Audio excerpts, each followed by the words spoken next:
Sa mapagpalang umaga, ito naman po ang isang uri din na baging na may krus. Kilala sa sumukuan. Ito yung kanyang dahon, parang paru-paro. Ang tawag nito sa tribong taga-Kaulo, ito yung alibang-bangon. No? So, kita natin yung marka.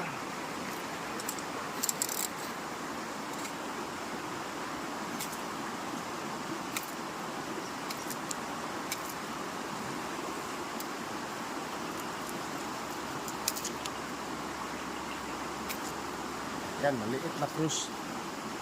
So, dito tayo sa kabila. Tayo na, krus na maliit.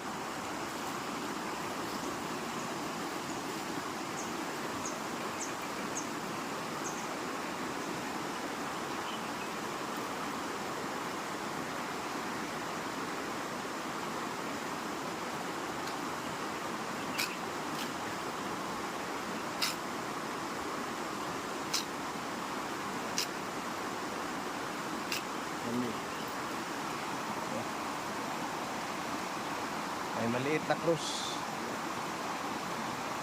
So, ganito ang kanyang itsura, dahon. No? So, napapansin nyo, nung nagdaan, kumuha tayo, dalawang ulit na yun, pangatlong ulit na. Kasi maraming gusto kumuha nito na maging gamot din. So, magbahagi tayo sa kanila. Basta ito din ay isang uri ng dahon na parang paru-paro. Yung isa naman ay parang buyo.